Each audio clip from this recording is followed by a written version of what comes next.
네, 안녕하세요. 자, 여러분, 이제 문법층에 대한 한 단락을 이제 마무리하는 시간이라 보시면 되는데요. 자, 우리 지난 시간에 이제 하나하나 우리 형태소가 뭐다, 의문이 뭐다, 이제 뭐 문장 성분이 뭐다까지 살펴봤는데 그런 애들 종합적으로 우리가 실질적으로 문장을 쓸 때 어떤 요소들을 고려해야 되는지 그걸 살펴보려고 합니다. 그게 첫 번째 목표이고요. 자, 두 번째 또 정말 개괄적으로 이제 여러분 문법적인 층위를 대부분 배우셨으니 일반적으로 전체적인 목차로 생각했을 때 우리 국어의 특징 그리고 언어 일반적인 특징까지 좀 포괄적으로 정리를 하려고 하거든요.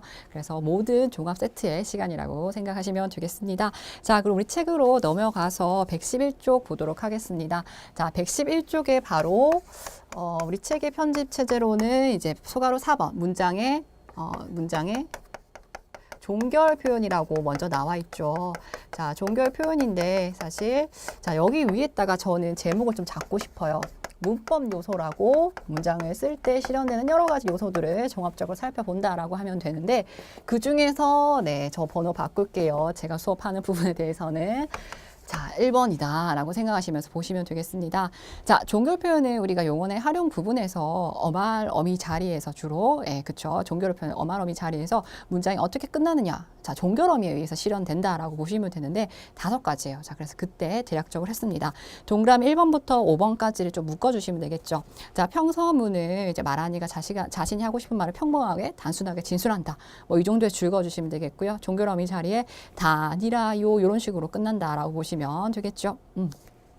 자, 물론 보조사여도 붙일 수 있고요. 아, 제가 보조사 말씀드리니까 생각이 났네요. 지난 강에 사실 말씀드리려고 했는데, 자, 우리 보조사가 대부분, 조사는 대부분 체험대에서 실현이 되잖아요. 그런데 이제 보조사는 이제 어미 뒤에서 붙을 수도 있다라고 말씀드렸어요.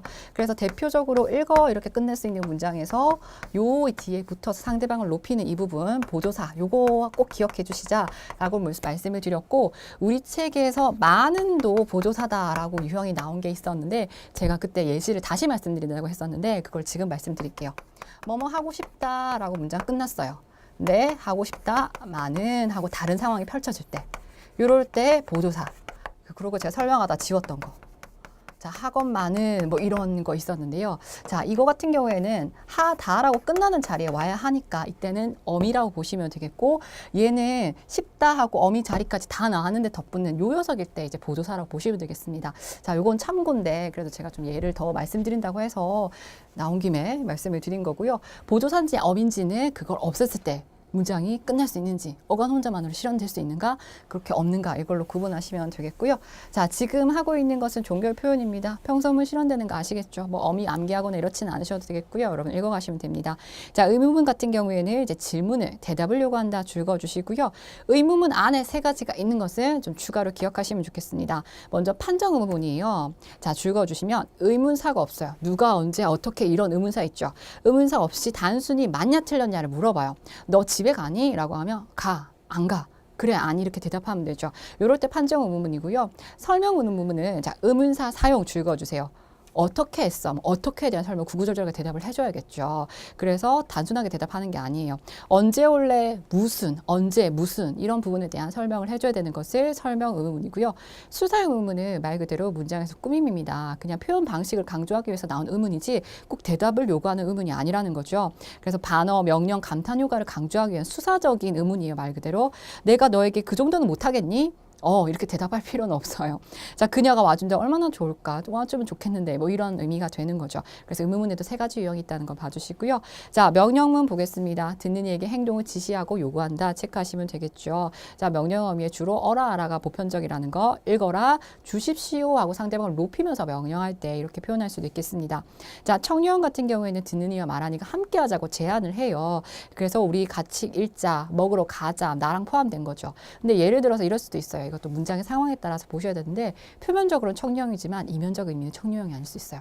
예를 들어서 제가 공부를 좀 안 하는 학생에게 공부 좀 하자라고 얘기를 하면 그때는 나랑 같이 하자기보다는 네가 좀 해라라는 걸 좀 부드럽게 얘기를 하는 거죠. 그래서 1차적으로 표면적으로 봤을 땐 청유문이지만 이것도 만약에 문장에 독해해서 상황이 제시된다면 그 이면적인 의미도 같이 좀 생각을 하시면 좋을 것 같고요. 자, 감탄문은 자신의 느낌을 독백적으로 표현한다. 체크해 주시면 되겠고요. 주로 뭐뭐구나, 어라 뭐 이런 것들이 명령형이 아니라 문장의 상황을 보시고 감탄인지 아닌지 판단을 하실 수 있을 것 같습니다. 해가 뜨다가 떴구나라고 감탄하고 있는 거죠. 종결 표현은 국어에서 5가지다 챙겨 가시면 되겠고요. 자, 이제 두 번째로 소가로 5번이라고 되어 있는데요. 자, 저는 그냥 2번이라고 붙일게요. 자, 시제와 동작상이라고 되어 있습니다. 자, 동작상인데, 자, 이거 좀 제목 좀 바꿀게요. 자, 이거 다 뭉뚱그려서 시간 표현이라고 말씀을 드릴게요. 우리 국어에서 시간 표현 어떻게 되느냐. 자, 이 부분 우리 선어만 어미 자리에 올 수 있는 문법 요소에서 살펴보긴 했습니다.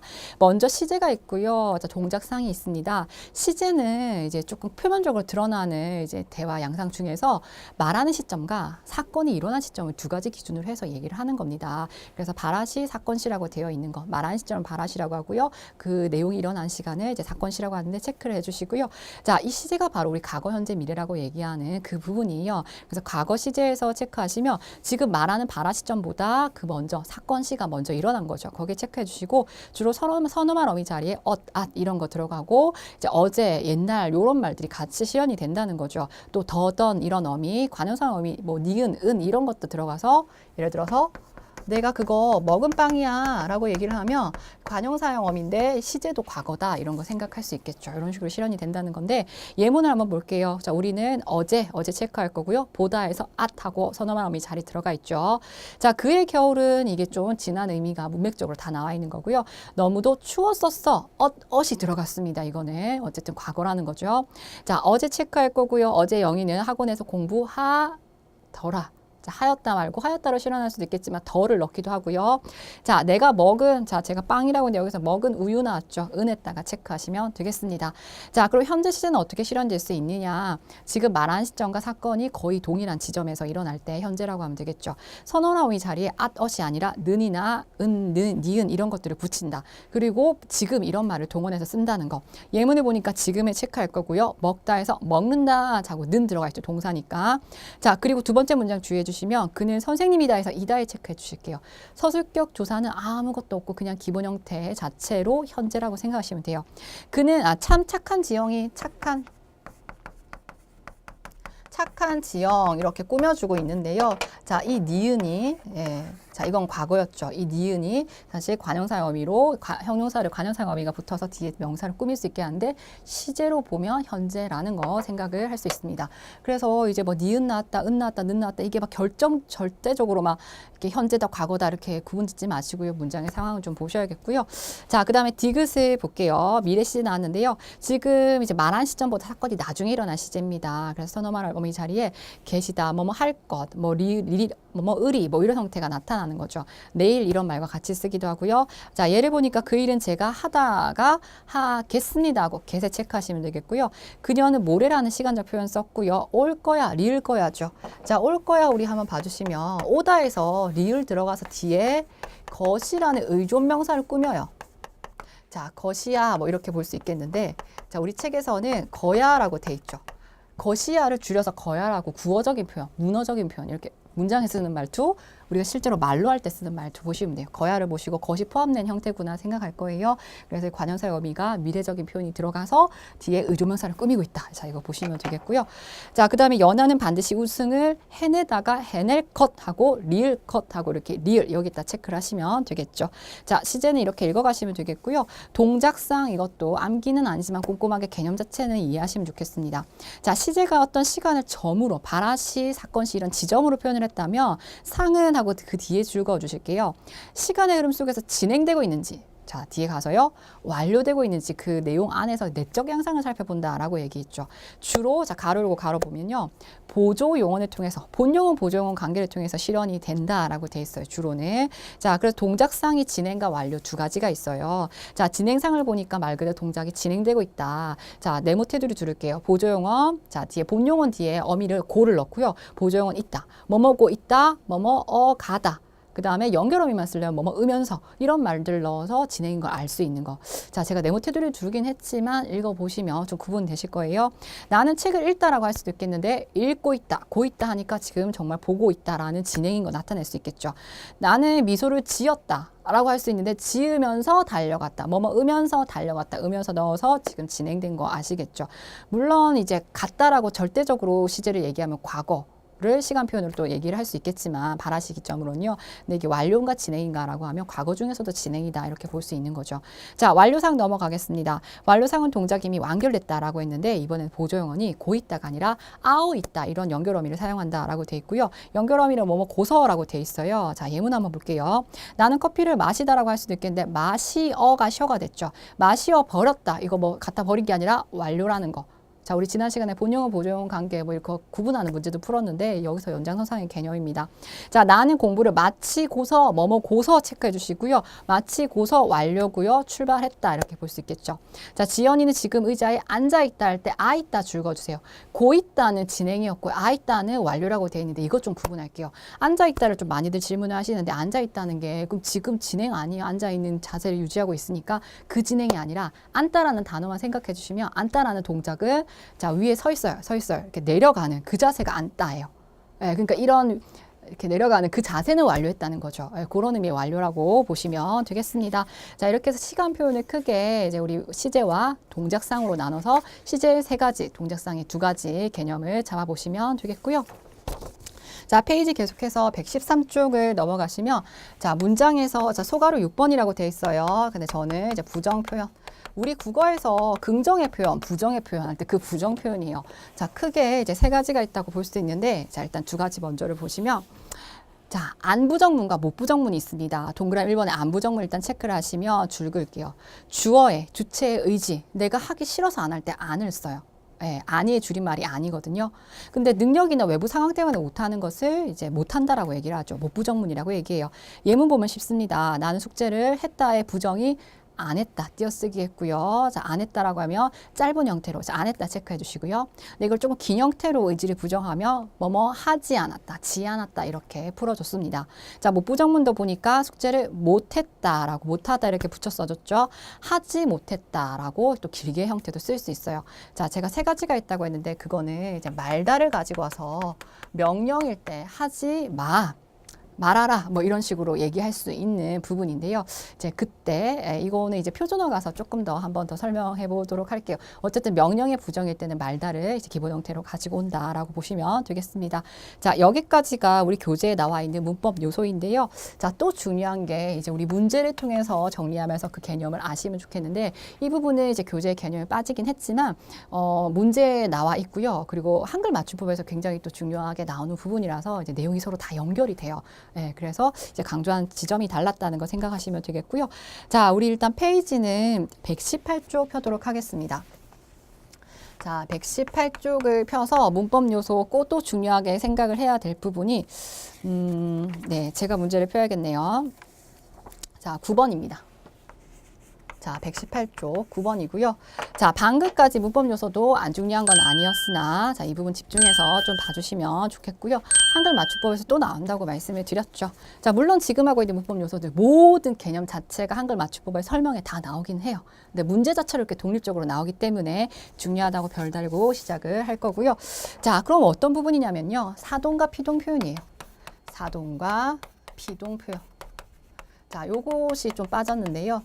자, 문제풀이 가기 전에 이거 개념 좀 잡고 가겠습니다. 자, 사동의 반대말을 이제 주동이라고 하고요. 일단 용어를 생각해 보시면요. 자, 피동의 반대말을 능동이라고 해요. 근데 중요한 단어는 요거죠. 자, 주체가 자기가 직접 할 때, 스스로 할 때 주동이라는 표현을 쓸 거고요. 문법적으로. 사동은요, 불일사자 썼어요. 자기가 직접 하는 게 아니라 남한테 시키는 표현을 사동이라고 합니다. 자, 그다음 피동 같은 경우에 능동 피동 같은 경우에 자기 힘으로 할 때 주어가 자기 힘으로 할 때 능동적인 표현이라고 할 거고요. 자기 힘이 아니라 다른 어떤 힘에 의해서 당할 때 우리 영어의 수동을 생각하시면 그것을 우리 국어에서 피동이라고 한다 생각하시면 돼요. 그러면 이제 이 관계들을 좀 설정을 했는데 만드는 방법이 있어요. 자, 먼저 사동을 생각을 하면요. 사동을 만드는 방법이 뭐냐면 서술어를 다르게 좀 바꿔주는 건데 크게 파생적 사동법이 있고 통사적 사동법이 있다라고 얘기를 해요. 파생적 사동법은 전미사를 활용해서 원래 주동 표현이었는데 뭔가 시키는 형태로 바꾸는 거죠. 사동 전미사. 자, 암기를 해주셔야겠고요. 지금 또 한번 보시고 우리 사실 우리 접사할 때 약간 했어요. 근데 여기 또 나오고 한글 맞춤법에 또 나옵니다. 한글 맞춤법의 전미사의 요 문법적인 요소가 정말 중요하게 나올 테니까 그때 또 자세하게 보시고요. 지금 파생적 사동 표현의 전미사가 이, 히, 리, 기, 우, 부추 이렇게 7가지가 읽다. 자, 조금 더 있기도 하지만 일단 여기까지 좀 기억을 해주시고요. 예를 들면 읽다가 있어요. 내가 책을 읽다. 자기가 스스로 해요. 그런데 남한테 시켜요. 책을 읽히다 라고 하면 자, 지금 선어말 어미 자리에 히를 넣어서 남한테 시키는 표현이 되죠. 이런 게 바로 전미사를 넣어서 활용하는 게 이제 파생적 사동법, 파생어의 방법을 사용한다는 거죠. 통사적 사동법은 뭐냐면 이제 문장에서 단어와 단어 사이 관계에서 좀 더 범주를, 더 큰 범주를 생각해서 사동 표현을 만든다는 건데, 뭐뭐게 하다. 두 단어의 덩어리가 되는 거죠. 또 어떤 의미 요소가 있고 시키다 이런 표현을 써서 내가 책을 읽게 했다 또는 읽게 시켰다 뭐 이렇게 바꿀 수도 있는 거죠. 이럴 때 사동 표현이라고 보시면 됩니다. 되셨나요? 자, 이것과 관련된 문제가 바로 이제 9번에 나왔거든요. 네. 자, 9번에 나왔는데 이제 9번을 그럼 먼저 설명하고 이제 비동을 좀 볼게요. 자, 9번에 보시니까 다음 중 보기에 대한 이해로 적절하지 않은 것은 이라고 얘기를 했고요. 보기를 먼저 해석하셔야 돼요. 자, 주어에서 기억, 그러니까 지금 보기를 보니까 순서대로 기억, 니은, 디귿, 리을 순서대로 보시면 되겠고, 주동문이 첫 번째 줄, 사동문이 두 번째 줄 이렇게 나와 있는 거 확인할 수 있겠죠. 자, 그러면 사실 이제 선택지에서 말하는 것들을 찾아내면서 읽어야 되니 선택지를 먼저 훑어보셔도 되겠고, 이 경우는 기호를 콕콕콕 집어가지고 이 부분에서 뭐가 썼다라고 얘기를 하니까 왔다 갔다 하면서 좀 풀어야 되는 문제라고 생각하시면 되겠어요. 주동문을 보니까 아이가, 자, 기억 먼저 볼게요. 아이가 밥을 먹었다라고 돼 있어요. 자, 이거는 이제 좀 사실은 밑에 해설 부분에 또 정리가 되어 있고요. 자, 기억 볼게요. 아이가 밥을 먹었다. 자, 이 문장이 니은에서 어떻게 바뀌었냐 했더니 어머니가 아이에게 밥을 먹게 했다. 밥을. 자, 이렇게 바뀌었어요. 사실 먹었다의 주체가 아이가 되죠. 직접 자기 스스로 한 겁니다. 이럴 때 주동이에요. 자, 여기 이제 표에서 이게 주동이라고 돼 있죠. 그리고 사동칸에 이렇게 되어 있는데, 자, 주동문을 사동문을 바꾸는 방법이 대표적으로 나왔습니다. 이 먹다에 해당하는 서술어가 먹게 하다, 뭐뭐게 하다의 표현으로 바뀌어서 들어가 있죠. 자, 그렇게 먹게 하다라고 하려고 보니까 원래 있던 주체 말고 다른 주체가 왔어요. 자, 다른 주어가 나오고 원래 있던 주어가 누구누구에게 하는 부사어로 바뀌었죠. 부사어가 되면서 목적어는 일단 그대로 있습니다. 자, 이런 상태거든요. 근데 선택지 뭐 1번에 보니까 기억, 니은의 관계는 없어요. 그래서 우리가 리을까지 확인을 해야 기억과 니은을 확인할 수 있을 것 같은데, 자, 볼게요. 그러면 디귿도 그냥 책으로 바로 보시면 마당이 넓다에서 이 넓다가 이번에는 넓혔다로 바뀌었죠. 서술어가. 이 말은 혀은 히, 엇의 줄임말이거든요. 이히리기 우구추 중에서 히를 넣어서 이제 파생적 사동법을 활용을 한 거고요. 원래 있던 마당이라는 주어가 마당을이라는 목적어로 바뀌어 있고요. 없었던 새로운 주어, 인부들이를 가지고 왔습니다. 그래서 마당이 넓다 자체는 이게 주동인데 인부들이 마당을 넓혔다면 마당을 넓게 한 거죠. 자, 그런 의미에서 사동이 됐다는 겁니다. 자, 보기는 다 분석이 됐고요. 자, 그럼 1번부터 볼게요. 니은과 리을, 사동문을 살펴보니 사동문의 유형은 통사적 방법도 있고 그 다음에 파생적 방법도 있다. 이 말로 보시면 되겠고요. 맞는 선택지입니다. 2번 선택지. 니은과 리을을 보니 사동문의 주어는 사동문에서 다른 문장 성분, 사동문의 주어는 다른 문장 성분. 그 다음에 디귿과 리을 관계를 보면 마당이가 마당을 하고 목적으로 바뀌어 있죠. 이렇게 실현될 수 있고, 네, 문장 성분에 대한 개념 아셔야지 이것도 풀 수 있었죠. 자, 3번 선택지. 보기를 보니 동사만 사동화 될 수 있군 하니까 이거 서술어 자리에 뭐가 왔냐 보셔야 돼요. 먹다, 동사 생각할 수 있겠죠. 사동이 됐어요, 이광규는. 자, 근데 디귿과 니을에서는 넓다가 어떻게 바뀌었다고요? 자, 넓히다로 갈게요. 그냥 원형만 생각하면 이렇게 바뀐 거거든요. 혓 되시지만 넓다는 여러분 바로 그냥 형용사 생각할 수 있겠죠. 근데 넓게 하다라고 사동형의 전미사가 붙을 때는 사동사가 됩니다. 동사. 그러니까 이거는 지금 뭐라고 돼 있죠? 동사만 사동화 된 게 아니라 형용사도 사동화 되고 있기 때문에 자, 품사를 바꿔주는 그런 전미사가 되는 거죠. 3번 선택지가 틀린 부분. 디귿과 리을의 관계를 생각하시면 되겠고요. 자, 4번 선택지를 보겠습니다. 보기를 보니 주동문을 사동문으로 바꾸면 서술어의 자릿수 개념까지 아셔야 되는 거였네요. 자, 집 먹게 하다라는 서술어의 자릿수는 하나, 둘, 3개가 필요했습니다. 근데 먹다는 2개만 있으면 되는 거죠. 이것만 봐도 서술어의 자릿수가 다르고요. 디귿과 리을의 관계도 넓다는 주어만 하나만 필요한 한 자리 서술어라면 리을은 인부들이 마당을 하고 2자리 서술어가 필요한 거죠. 2자리가 필요한 거죠. 그렇기 때문에 변화할 수 있겠다라는 것을. 자, 이 부분이 이제 최근 문제 유형이에요. 여러분. 처음에 대부분의 문제는 그냥 선택지마다 예시를 주고 이게 비동인지 사동인지 이렇게 풀어라는 게 기존의 공무원 문제였는데 이렇게 간단한 보기는 주고 해석해서 원리를 물어내는 거. 이게 사실 좀 대표적인 수능 문제인데 그거보다 훨씬 더 간소화된 이제 보기형 문제라 보시면 되겠고요. 그래서 개념을 이해하실 때 과정도 좀 챙겨 가셔야겠습니다. 자, 그럼 이제 사동 표현을 봤고요. 문제를 통해서 사동 표현 자체는 분명하게 꼭 기억을 하시면 좋겠고요. 자, 지금에 하나 더 추가해야 할 거는 제가 개념만으로 말씀드렸던 피동 표현. 자, 추가로 보겠습니다. 능동 피동. 네. 뭐라고 하죠? 자, 이걸로 갈게요. 경찰이 도둑을 잡았다 라는 문장이 있고요. 자, 그러면 이거는 경찰이 자기 힘으로 잡았다고 볼 수 있는 능동의 문장이거든요. 그런데 도둑의 입장에서 주체를 바꿔보면요. 자, 도둑이 경찰에게, 자, 뒤에 어떻게 바꿀까요? 뒤에, 자, 뒤에를 보시면 색깔 다르다고 생각하고 잡혔다로 바꾸고 싶어요. 도둑의 입장에서 경찰한테 당한 거잖아요. 그래서 잡았다 해서 이런 것들은 과거를 나타내는 건 신경 쓰지 마시고요. 히를 넣어서 파생적 방법으로 피동 표현을 만들었다 보시면 돼요. 주체가 당하는 걸 피동이라 보시면 되겠고요. 자, 요런 식으로 이제 피동을 만드는 방법도 2개인데요. 자, 이건 피동의 예예요. 피동도 파생적 방법으로는 이, 히, 리, 기가 접미사로 활용될 수 있겠고 통사적 방법으로는 뭐뭐어지다. 뭐뭐게 되다. 자, 뭐뭐게 되다.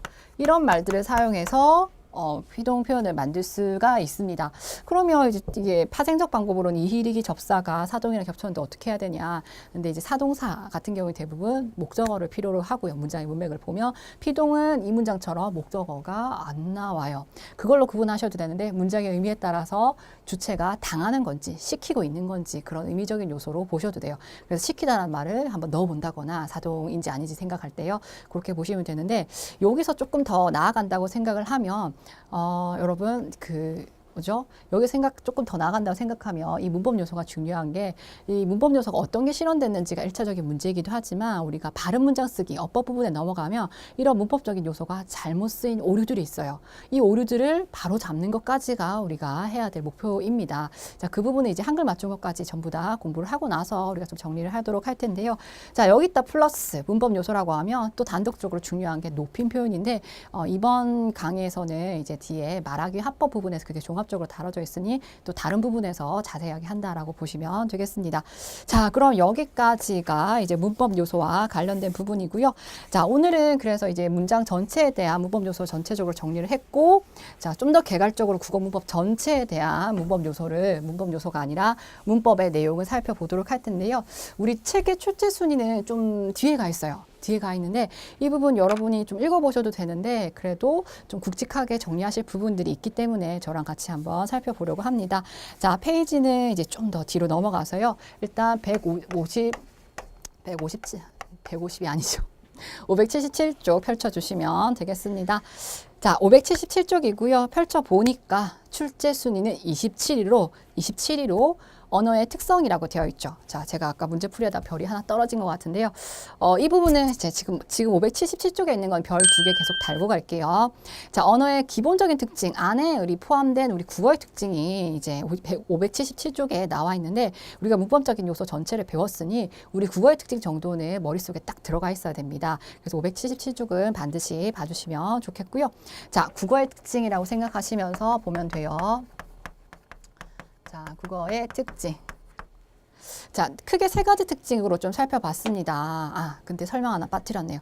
우리말을 이제 우리말 이전에 좀 우리 언어가 생길 때 좀 공통적인 묶음, 뭐 할아버지에서 나왔다고 뻗어 나왔다가 어족 단위로 보면 알타이 어족이다, 알타이 산맥 근처의 그 언어들 이렇게 묶어서 특징들을 잡았을 때 알타이 어족에 속할 가능성이 있다라는 그런 가설이 있기도 하고요. 참고입니다. 자, 어쨌든 우리 국어의 특징을 보니까 크게 3가지로 자, 우리 특징을 살피려면 사실 나만의 특징도 보지만 나만의 특징을 보기 위해서는 나랑 다른 대상을 봐야 돼요. 다른 언어들과 다르게 어떤 우리의 특징이 있냐 이렇게 생각하시면 됩니다. 크게 세 가지예요. 음운상의 특징, 어휘상의 특질, 문법상의 특질로 범주를 나눠 놓고요. 음운상의 특징이라고 하면 우리 음운의 체계에서 생각하신 것처럼 자음, 모음으로 다시 쪼개서 소리의 특징으로 생각하시면 되겠고, 어휘상의 특질 같은 경우에 단어 묶음 있죠. 어휘가 말씀업자의 무리 휘자거든요. 그래서 단어 자체의 특징들, 단어 묶음의 특징들로 보시면 되겠고, 그 단어들을 배열해서 문장을 만드는 것들, 그것들을 문법적인 특질로 이제 층위를 나눠서 보시면 돼요. 자, 그래서 음운상의 특징을 보니까 동그라미 1번에서 음상이 발달하여, 자, 음상, 말의 느낌 뭐 이렇게 보셔도 되겠는데요. 소리의 느낌의 차이로 어감이 달라지고 의미가 달라진다. 진하게 줄거주시고요. 우리 지식형의 선택지 문제를 몇 번이나 나왔던 것 같습니다. 자, 예에서 보니까요. 자, 예를 보시니까 우리가 음운인 이유가 뜻을 구별해주는 요소를 가지고 있는 소리 값이었잖아요. 보니까 불이라고 되어 있나요? 자, 볼 뭐 이렇게 고쳐주셔야 되겠네요. 자, 불이 다른 이유는 앞에 오는 자음이 다른 거죠. 자음이 하나 달라져서 소리의 느낌, 예사소리, 된소리도 있고 뜻도 달라졌어요. 자, 근데 두 번째 예시는 그냥 불로 저 보이는데 이거를 불볼로 고치는 게 나을 것 같아요. 자, 이 경우에는 달라지는 게 불볼. 모음이 달라져서 소리의 느낌도 달라져. 양성, 음성 느낌도 다르고 뜻도 달라집니다. 자, 불타는 거 아시죠? 볼은 신체기관 이런 것도 생각나잖아요. 그래서 이렇게 소리값 하나만 달라져도 어감이 달라지는 것뿐만 아니라 뜻도 달라지는 거 생각할 수 있겠습니다. 자, 깡충깡충, 껑충껑충 또 보시면요. 깡충깡충 이거는 깡충깡충이랑 껑충껑충을 생각해보면 어떤 게 좀 더 느낌이 동작이 무거운 게 껑충이죠. 깡충보다는 이제 그런 것들 생각하시면 되겠고요. 자, 두 번째 갈게요. 우리 소리에 관한 것 중에서 음절의 끝소리 규칙, 대표음 7개로 음절의 끝에서 실현된다. 기억나셔야겠고요. 두음 법칙 나왔는데 두음 법칙을 첫 번째 음절에 오는 이제 그 소리들 중에서 좀 꺼리는 소리가 있어요. 주로 리을과 니은인데요. 자, 이거는 맞춤법에서 자세히 하시고 지금 대표적으로만 보면 한자어로 결합된 단어 중에서 여자 여자죠. 본음대로 실현하지 않고 두음이 첫 번째 글자라고 했잖아요. 첫 번째 글자에서 자, 이렇게 아예 없어지는 자, 이런 현상. 자, 또 력사. 지낼 력자예요, 본음이. 근데 첫 번째 글자에서 이런 리은이나 릴이 오는 걸 꺼려합니다. 그래서 우리 이렇게 쓰고 있죠. 사실 이거 있어도 되고 없어도 되는 거잖아요. 자, 이런 제약이 있는 게 두음 법칙이고요. 예, 발음이 불편해서 이렇게 글자까지도 이렇게 표현이 됐는데 두음 법칙이 있고 국외음악 기억나시죠? 대표적으로 뭐 해돋이, 같이 디귿, 티읕이 지읒, 치읓으로 바뀌는 거. 동화는 뭐 자음동화나 이런 것들 또 사실 국외음악도 동화에 들어가죠. 신라 뭐 이런 것들 생각하시면 될 것 같고요. 자, 그러니까 이런 내용들이 우리가 문법적으로 전체적으로 했던 거에 대한 종합적으로 정리를 하는 거죠. 자, 동그라미 3번 보니까 자음에서 같은 자리에서 나는 소리에 어떤 대립 변별적인 요소가 있어요. 소리 세 개에 따라서 예사소리, 된소리, 거센소리 이렇게 크 이런 식으로 대립 요소 3중 체계로 대립된다는 거 생각할 수 있겠고요. 자, 동그라미 4번을 보니까 마찰음이 딱 3개인데 뭐 영어나 이런 것들을 생각해 보면 자음 중에서 이렇게 이렇게 나가는 공기가 비집고 나가는 소리들이 좀 더 많습니다. 근데 우리는 셋으로 다른 것보다 적다는 걸 생각할 수 있겠고요. 자, 동그라미 5번 중요하게 좀 체크를 해주시면 좋겠는데요. 많이 좀 규칙적이지 않게는 됐지만 모음조화가 있다. 자, 모음조화의 개념을 좀 잡고 가시면 좋겠어요. 자, 모음조화라고 하면 모음끼리 서로 어울리는 성격인데 모음의 성격을 이제 밝고 가벼운 소리, 양성모음이라고 할 거고요. 자, 어둡고 좀 무거운 느낌, 자, 음성모음이라고 할 건데, 자, 일단은 이제 이것만 대표적으로 좀 써 두실게요. 아우 계열이 좀 밝고 가볍고요. 어우 계열이 좀 무겁고 어둡다라고 보시면 되겠습니다. 그래서 우리 이건 한글 맞춤법이 또 나와요. 이게 규칙 활용해서 먹다 해서 끝날 때 아오로 끝날 수도 있잖아요. 둘 중에 어떤 걸로 선택할 건가. 어간의 모음이 어니까 얘도 모음조화 지키려고 먹어 이렇게 옵니다. 보다 볼까요? 보다는 아어 중에서 앞에 어간의 모음이 오라는 양성 모음이니까 자기도 양성 따라왔어요. 그래서 이렇게 규칙 활용을 할 때 현대국어에서 이렇게 지켜지기도 하고 근데 파괴된 경우도 있는데 자, 일단 대부분 지켜지는데 안 된 경우도 있어요. 자, 깡충 나왔잖아요. 자, 이게 표준어인데요. 이 경우에는 아우의 결합이에요. 양성, 음성, 양성, 음성. 양성은 양성끼리, 음성끼리 어울리는 게 모음조화인데 이런 경우처럼 모음조화가 지켜지지 않는 경우도 있고요. 자, 또 껑충껑충 방금 음상의 차이 하면서 나왔던 예시인데 이 경우는 음성끼리 이렇게 조화를 이루고 있습니다. 그래서 100% 지금 지켜지는 건 아닌데 이런 성격이 있다라고 생각하시면 되겠고요. 자, 그럼 두 번째 어휘상의 특질로 넘어갈게요. 자, 흐름 따라 읽어가시면 될 것 같은데요. 자, 우리 국어는 삼중책이라고 하죠. 계통에 따라서 고유어가 있고 한자어가 있고 외래어가 있는데 한자어가 지금 많이 쓰이고 있다라는 거 보시면 되겠고요. 자, 두 번째 어휘 중에 소리를 흉내내는 의성어, 모양을 흉내내는 의태어. 자, 이런 걸 가지고 음성상징어의 대표적인 개념으로 생각하시면 돼요. 의성어, 의태어, 뭐 엉금엉금, 뭐 깡충깡충 이런 것도 전부 다 의태어라고 보시면 되겠죠. 의성어는 소리 흉내내는 건데 뭐 찰랑찰랑 이런 거 생각하시면 될 것 같은데요. 자, 그래서 이런 것들이 그쵸? 발달했다라고 보시면 되겠고, 자, 세 번째, 우리 국어에는 뭐 단어에 따라서 여성성의 단어, 남성성의 단어 이렇게 딱 구분이 안 돼 있어요. 불어 같은 경우 여성어, 뭐 여성성의 단어 이런 것들도 암기하잖아요. 그래서 이런 게 없고요. 자, 네 번째는 높임법이라고 되어 있는데 높임말로 생각하시면 되겠습니다. 예를 들어 밥의 높임말, 어른한테는 진지라고 하죠. 그리고 이를 높여서 치아 뭐 이렇게 표현하는 거 이런 것들이 이제 우리가 신분 사회였기 때문에도 발달되어 있다라고 보시면 되겠고요. 자, 다섯 번째가 감각어 색채어라고 되어 있는데 감각어가 바로 말 그래도 감각을 자극하는 말이에요. 그래서 뭐 푸르다, 뭐 짜다 뭐 이런 말들이 있죠. 그 중에서 특히 색채어, 색깔을 나타내는 시각적인 요인을 나타내는 그런 단어들이 발달되어 있는데 뭐 노랗다라는 단어에다가 샛노랗다라고 할 수 있겠고, 그다음에 신누렇다도 볼 수 있겠고요. 노르스름하다, 노르스레하다 뭐 이런 식으로 다양하게 색채어가 발달되어 있다는 건데, 특히 또 그 색채어 또 이렇게 다 포괄적으로 감각어를 생각을 했을 때 푸르다 하나 좀 생각해 주시면요, 진짜 색깔이 푸르다도 될 수 있지만 서슬이 자 푸르다랑 똑같은 단어는 아니지만 퍼렇다. 서슬이 푸르다 뭐 이렇게 하면 이 사람한테 냉기가 돈다 좀 쌀쌀하다 이런 느낌 있죠. 그렇게도 우리가 좀 비슷하다는 생각으로 연장을 해서 뭐 정서적 유사성에 의해서 여러 가지 이렇게 다의적인 의미로 쓸 수도 있습니다. 자, 이런 예시가 나올 때 이제 우리 단어적으로 감각어 색채어가 발달했다 그렇게 좀 살펴보시면 될 것 같고요. 동그라미 6번은 이제 참고입니다. 배이성이라는 단어가 좀 나왔는데요. 밑에 설명을 보니까 항상 새로운 단어를 창조시키는 게 아니라 기존에 있던 단어를 결합해서 새로운 단어를 만드는 이제 그런 성격이 있다라고 보시면 되겠죠. 자, 그럼 세 번째 문법적인 특징으로 이제 최종적으로 넘어가시면, 자, 동그라미 1번은 반드시 암기를 하셔야 돼요. 지금 별 2개 달았는데 제가 3개를 달고 싶긴 해요. 동그라미 1번은요. 첨가어다, 교착어다라는 단어는 꼭 기억하시고요. 첨가는 말 그대로 넣어준 겁니다. 교착은 아구교차, 붙을 착자 써서 뭔가 붙여줘서 문법적 관계를 나타내는데 그 붙여주는 요소가 바로 조사, 어미, 접사 뭐 이런 것들이에요.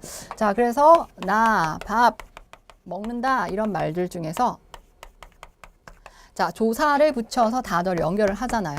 그리고 사실 또 이런 어미를 넣어서 먹다 할 때 이 먹이라는 게 실제로 형태에서 간이고 근인 거죠. 형태소로 생각을 하면 얘가 지금 어떻게 되는데 라는 문법적인 요소가 여기에 더 붙어 있습니다. 근데 이제 다른 언어권을 보면 단어 자체의 형태가 마구마구 바뀌는 뭐 굴절어 또는 위치에 따라서 문법적 관계가 정해지는 고리보 뭐 이런 것들이 있는데 우리는 그냥 이런 문법적인 요소 조사나 어미나 전미사 붙어가지고 막 문법적인 성격이 달라지기도 하잖아요. 그런 것들이 붙어서 이제 문법적인 관계를 나타낸다라는 첨가어 더해준다 이렇게 생각하시면 되겠고요. 자, 동그라미 2번에 보니까 서술어가 주로 우리는 맨 뒤에 위치하니 반드시 그런 건 아니지만 맨 뒤에 위치하니 끝까지 들어봐야 알 수 있겠고요. 자, 동그라미 3번 수식어를 피수식어 뒤에 놓아요. 피수식어 나 말 잘못했죠. 피수식어가 피수식어를 받는 거고요. 수식어가 수식을 해주는 거잖아요. 그래서 피수식어 앞에 수식어가 온다. 예쁜 집 뭐 이런 식으로 앞에 온다는 거고요. 동그라미 4번을 보니까 어순이 이렇게 사실은 뭐 주어, 목적어, 서술어 이런 순서이긴 하지만 비교적 그래도 바꿔 쓸 수 있다는 것도 같이 챙겨주시면 되겠고요. 뭐 간다 집에 이렇게 되잖아요. 집에 간다라고 해야 되지만 뭐 말하다 보면 간다 집에 이렇게 할 수도 있죠. 자, 그런 의미에서 생각하시면 되겠고 동그라미 5번 같은 경우에는 주어가 이제 굳이 내가 말하는 사람일 경우에 굳이 주어를 다 얘기 안 해도 되잖아요. 생략할 수 있습니다. 문장 상황에 따라서 나왔던 정보들을 생략할 수 있겠고 주어가 잇따라나는 문장 구성. 자, 이거 우리 서술절 아는 문장 생각하시면 되겠어요. 자, 토끼는 자, 앞에서는 앞발이 짧다라고 했는데 귀가 길다. 자, 이런 문장 보시면 서술어 하나에 주어 2개가 연달아 나는 것처럼 보이죠. 서술절로 안겼습니다. 자, 이런 게 가능하다고 생각하시면 되겠고요. 자, 이것과 관련된 대표적인 문제로 578쪽의 1번 문제 보도록 할게요. 자, 578쪽, 네, 한 장만 더 뒤집으면 되겠네요. 자, 1번을 보시면 되는데, 자, 보겠습니다. 한국어의 특성으로 맞지 않은 거. 이건 진짜 이해하고 암기 안 하면 풀 수 없는 문제죠. 이런 지식적인 문제가 사실 과거엔 더 대세였고요. 틀린 거 찾으래요. 한국어는 첨가, 문법적인 특성 중에서 뭔가 덧붙여서 문법적인 특성을 나타내는 접사나 어미 맞습니다. 자, 2번 주어가 잇따라나는 구성. 네, 아까 그대로 예시 들었죠. 그럼 3번 한국어는 관형어는 항상 체언 앞에 온다. 관형어가 체언 앞에서 꾸며주는 거잖아요. 예쁜 집 이런 식으로 할 때 예쁜 거 같은 거. 자, 그래서 맞는 설명이고요. 4번 선택지. 자, 이건 방금 정리 안 했지만 품사 개념 없으면 못하는 거죠. 관형사는 형용사처럼 활용한다. 관형사는 명사를 꾸며주지만 형용사처럼 활용을 하는 게 아니라 고정일 때 관형사. 활용을 하는 거는 동사나 형용사 중에서 체언을 꾸미는 거죠. 그래서 관형사는 활용하지 않기 때문에 불변어이기 때문에 4번이 틀렸다고 보시면 되겠습니다. 자, 여기까지가 우리가 꼼꼼하게 살펴야 될 문법 요소에 대한 개괄이었고요. 자, 이제는 좀 일반적인 이제 문법 요소. 여러분이 대부분 좀 공부하실 때 책 제일 첫 장 펴시면 이 부분이 먼저 나올 거예요. 근데 이제 이 부분을 제대로 이해하기 위해서는 전체 문법적인 요소를 다 알고 본다면 좀 더 이해가 잘 되는 부분인데요. 자, 575쪽 다시 페이지는 역으로 넘어갈게요. 자, 575쪽 넘겨주시면 우리 국어가 포함된 모든 언어의 일반적인 성격을 보시면 되겠습니다. 각각의 명칭들이 지칭하는 개념을 기억해야지 정도로 이해하시면 될 것 같은데요. 자, 언어의 특성입니다. 자, 언어의 특성이고요. 국어뿐만 아니라 모든 언어의 특성이라 생각을 할게요. 그리고 언어라고 하면 음성 언어가 먼저 있었고 나중에 글자가 개발해서 문자 언어도 있었지만 그건 이제 표현 수단이라 생각하시면 될 것 같고, 자, 어쨌든 그거 다 포괄해서 먼저 기호성 보시면 언어는 나타내고 싶은 대상을 기호, 형식, 형태로 나타낸답니다. 그래서 내용과 형식으로 결합된 구조다라는 게 바로 기호성의 설명인데요. 예를 들어 보면 이래요. 자, 제가 그림을 그렸습니다. 제가 생각하고 싶은 개념이에요. 근데 우리나라에서는 이거 좀 알아봐 주셨으면 좋겠는데, 알아보실라나요? 우리나라에선 이거를 이렇게 한글로 쓰고요. 읽을 때도 이렇게 읽어요. 문자 언어 형식, 음성 언어 형식, 나무라고 쓰고 나무라고 읽습니다. 이게 얘를 표현하고 싶은 일종의 형식이라 보시면 되겠고, 이 개념에 해당하는 게 의미라는 거죠. 그래서 기호성은 언어는 의미와 나타나는 개념과 형식으로 결합되어 있다. 그런 기호 체계다라고 보시면 되겠고요. 자, 두 번째 자의성은 별 2개밖에 없어서 지금 3개로 생각해 주시고 딱 3개 달아 놓으시고 봐주세요. 자의적이다라고 하면 제멋대로다라고 생각하시면 돼요. 필연적이지 않고 임의적이다라고 되어 있죠. 자, 그 임의적인 거에 체크를 해주시면 되는데, 그 기호적이라는 게 의미랑 형식상의 결합이라고 말씀을 드렸잖아요. 근데 이 의미를 꼭 이런 형식으로만 나타날 필요가 없다는 거죠. 그래서 나라마다 얘를 이렇게 쓰기도 하고 이렇게 쓰기도 하고 다양하게 쓸 수도 있다는 거. 자, 기호로 나타나긴 하지만 꼭 의미와 형식 사이에 필연적인 관계는 아니므로 얼마든지 다양한 형태로 나타낼 수 있다는 게 바로 자의적이라는 겁니다. 그래서 이 예시가 여러 가지가 될 수 있는데요. 책에 있는 내용 좀 훑어보시면 될 것 같고요. 동그라미 2번을 좀 보시면 시간의 흐름에 따라 언어가 달라지는 거 역시 내용과 형식 사이에 어떤 필연적이지 않은 요소이므로 달라질 수 있다라는 예시가 나왔어요. 뭐 예시 하나만 드릴게요. 인정이라는 말이 이제 계약이 이전까지는 우리나라에서 인정, 뇌물을 의미하다가 지금 사람의 정하고 조금 좋은 의미로 바뀌었잖아요. 이런 의미가 달라지는 요소들도 이제 자의적이기 때문에 가능하다라고 생각할 수 있겠습니다. 자, 그 다음에 3번에 보니까 동음 이어와 이음 동어가 나왔는데 이거는 예시를 좀 볼게요. 동음, 소리는 같은데 이의, 다르리자, 뜨리자거든요. 소리는 같은데 뜻이 전혀 달라요. 이 말은 배가 나왔어요. 배라는 단어를 두고 우리는 뭘 생각할 수 있냐면 신체를 생각할 수도 있겠고, 일단 대표적으로 3개 말씀할게요. 말씀드릴게요. 열매, 그 다음 교통수단 뭐 이런 것들을 생각했을 때 만약에 교통수단만 배로 나타나야 됐다면 이런 의미는 이렇게 나타낼 수가 없었어요. 소리는 같은데 다른 뜻을 가진 배를 갖추고 이렇게 얘기할 수 있겠죠. 문장을 보면서요. 그 말 자체가 내용과 형식상에 필연적이지 않으니까 이런 다양한 형태가 나타날 수 있다라는 거고요. 자, 이음 동의어 이 말을 예를 들어서 우리 책에 보니까 책 파는 곳을 서점 또는 책방이라고 불렀거든요. 책 파는 곳을 서점이라고만 불러야 됐다면 그 뭐죠? 책방이라는 단어가 나올 수가 없었잖아요. 그래서 소리는 책방이랑 서점은 다르지만 같은 의미를 가지고 있는 이것도 자의적인 개념에 넣을 수가 있겠습니다. 자, 예시도 좀 봐주시고요. 이 예시와 관련된 구체적인 문제가 기출에서 반복되고는 있습니다. 자, 3번째 체계성은 그냥 읽어보시면 됩니다. 어쨌든 아무리 이제 단어를 만들 때 자체는 이제 자의적이라 하더라도 그거를 부려서 쓸 때는 일정한 규칙과 체계가 있다는 거 보시면 되는 거죠. 그래서 예문을 보니까 나는 학교에 갔다는 문장은 맞는 문장인데 나는 학교를 가었다 뭐 이렇게 표현을 하면 이거 어딘지 이상해, 문법적으로 맞지 않아, 이런 거 규칙을 어겼다 라는 거 생각할 수 있죠. 체계적이다라고 보시면 되겠고요. 자, 576쪽 넘어가서 계속해서 언어의 특성을 보니까 창조적이다라고 되어 있는데요. 일단 우리가 이 언어들을 익힌 후에는 얼마든지 다양하게 무한에 가깝도록 이제 문장을 만들어낼 수 있겠고 새로운 단어도 만들어낼 수 있습니다. 자, 그런 성격을 창조성으로 보시면 되겠고요. 자, 5번째 사회성도 이제 우리 자의성 다음으로 별 2개 달겠습니다. 사회성이란 말 자체가 모인다는 거죠.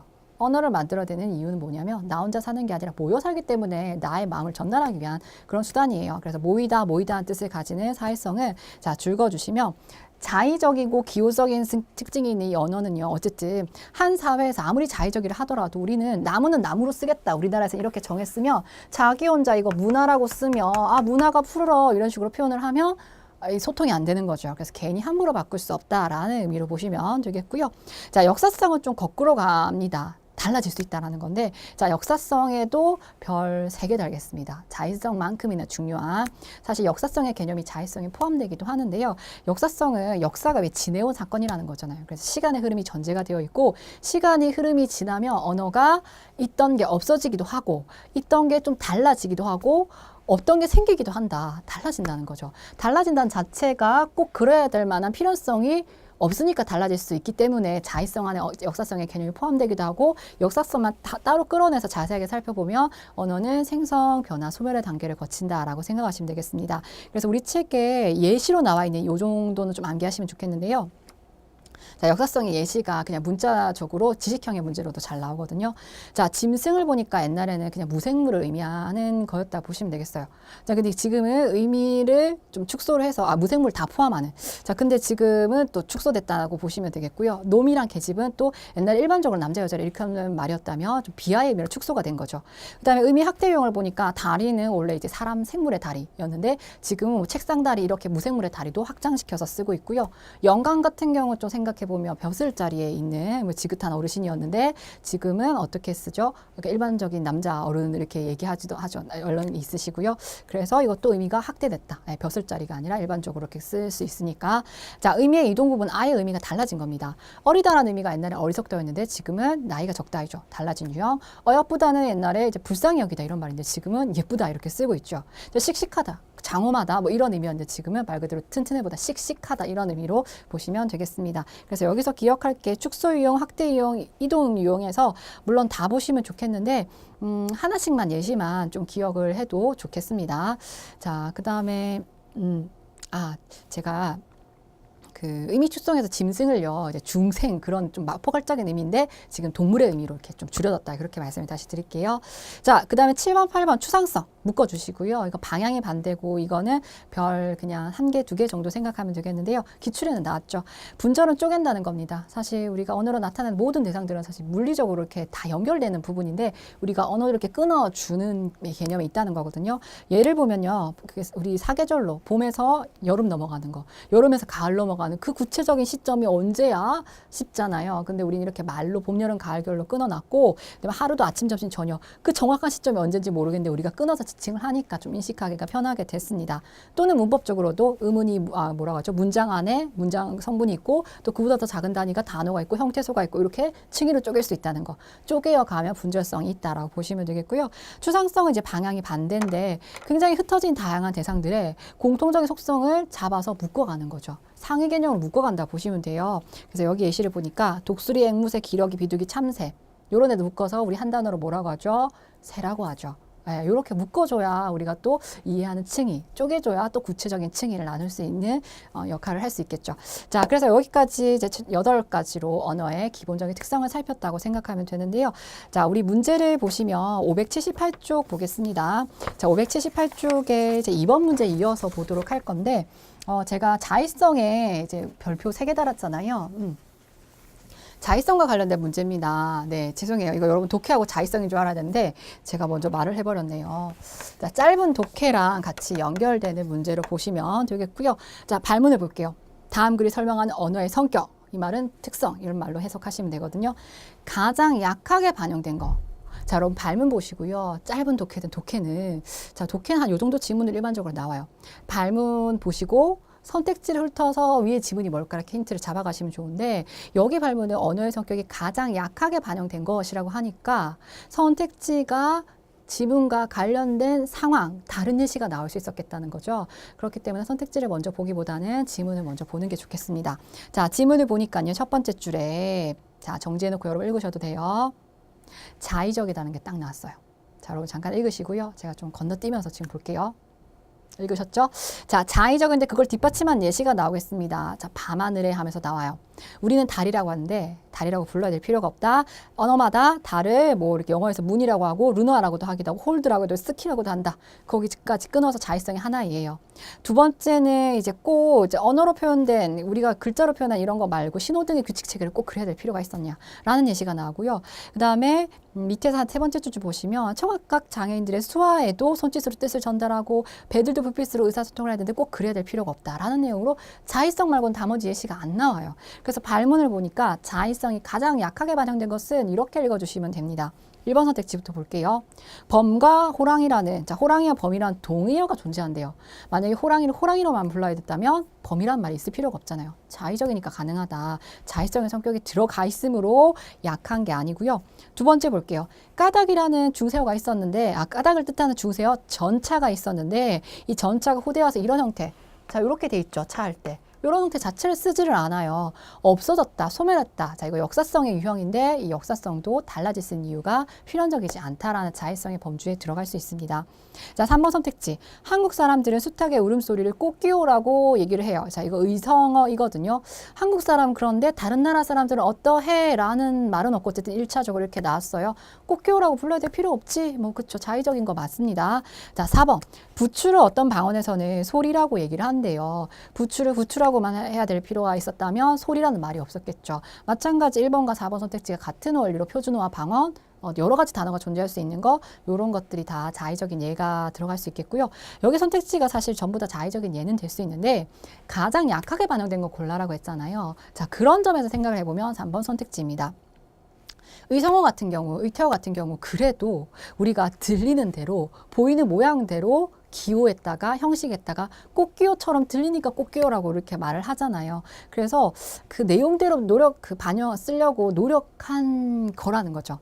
자의적인 게 아니라는 게 아니라 그 나머지 예시 중에서는 의성어와 같은 것이 자의적인 성격이 그래도 약하다. 왜냐하면 원개념을 그대로 반영하려 노력한 형식이니까 그렇게 정리를 하시면 되겠습니다. 그래서 1차적인 견해에 더 나아가서 좀 응용하는 문제로 살펴봤다고 생각하시면 되겠고요. 자, 이렇게 이제 언어의 특성까지 우리 문법적인 큰 틀을 봤는데, 자, 마지막으로 하나 있습니다. 책의 내용에 추가해서 우리 화면으로 좀 정리를 해보도록 하겠습니다. 자, 이런 언어의 특성을 살펴봤는데요. 네, 그럼 언어의 특성에 이어서 이제 화면으로 이제 책에 없는 내용인데요. 이런 언어들이 어떤 역할을 하는지 그 기능을 마지막으로 좀 정리를 해보려고 합니다. 자, 칠판 한번 확인해 주시면 좋겠는데요. 자, 이런 것들 그냥 제목만 여러분 그냥 그 내용을 뭐라고 하죠? 내용을 달래다 암기한다기보다는 이런 단어가 나왔을 때 이런 말이겠거니 생각할 수 있는 정도로만 기억하시면 됩니다. 지시적 기능이라고 했는데요. 가리킬 지자예요. 이렇게 가리켜서 보인다는 말입니다. 언어는 사실 이제 나타나는 대상을 가리켜서 알려준다는 거거든요. 이것은 연필이다. 가리키면서 얘기할 수 있는 거죠. 자, 두 번째, 좀 더 상세해요. 그래서 지시적 기능이나 정보적 기능을 사실 같이 묶어서 얘기를 하는데 지시라고 하면 특히 이렇게 막 가리키는 기능이 좀 강조되어 있다 보시면 되겠고, 정보적 기능은 어떤 대상에 대한 정보를 전달하거나 이 정보가 바로 모여가지고 축적이 된다면 사회 발전에 기여하게 되겠죠. 그래서 만약에 언어가 문자 언어 특히 또 없었다면 우리가 기록을 토대로 점점 사회가 발전할 수 있는 동력이 됐다라고 좀 생각을 할 수 있는데, 자, 어쨌든 한라산은 제주도에 있는 산이다라고 정보 전달을 하고 있죠. 이것은 한라산이다 하면 지시적 기능이 되겠지만 또 경우에 따라서 이걸 다 포괄적으로 그냥 정보적 기능이다라고 얘기할 수도 있습니다. 자, 다음 개념 넘어가서 한번 볼게요. 자, 다음으로 언어는 이제 세 번째 명령적 기능을 좀 여기 중에서 초점을 맞춰주시면 좋겠는데, 우리가 문장의 종교 표현에서도 이제 명령문이 있었잖아요. 그거의 기능이에요. 듣는 사람한테 어떤 행동을 요구하는 거, 문을 닫아라. 물론 내가 안 닫을 수 있지만 말하는 사람 행동을 요구한 겁니다. 자, 근데 이건 직접적인 명령이고요. 문제에서는 이렇게 나올 수도 있어요. 어떤 상황을 제시해주고 요런 표현을 달아준다는 거죠. 바람이 세게 들어온다라는 게 정보적 기능이 아니라 요런 상황을 제시해주면 옆에 창문에 앉은 사람한테 간접적으로 네가 좀 닫아줬으면 좋겠다라는 얘기죠. 이럴 때도 간접 명령으로 생각하시면 되겠고요. 자, 요거 같은 경우에도 담배는 폐암의 원인이 됩니다. 정보적 기능 1차적으로 생각할 수도 있으나 최종적으로는 뭐 공익광고에서 이런 상황을 좀 더 제시해 줄 수 있겠죠. 그러니까 이걸 줄여라, 피지 마라, 피우지 마라 이런 식으로 얘기를 한다면 간접명령이 될 수 있는 거. 직접명령을 잡고 간접명령까지 기억해 주시면 좋겠고요. 자, 명령적 기능 뭐 감화, 마음을 감동시켜서 행동을 바꾼다. 감화적 기능이라 부를 수도 있겠습니다. 자, 네 번째는 정서적 기능인데요. 정서가 마음을 풀어내는 기능. 그래서 우리가 단순히 정보만 전달하는 게 아니라 내 마음을 전달하는 그런 기능을 보시면 되겠습니다. 좋아해 라고 나오고 있죠. 자, 다음으로 넘어가서 좀 보도록 할게요. 자, 다섯 번째 친교적 기능. 자, 이것도 주의해서 보시면 되겠는데 1차적으로 정보일 수도 있지만 정보에 초점이 맞춰진 게 아니라 그 듣는 사람과 내가 서로 알기 때문에 표현하는 기능이에요.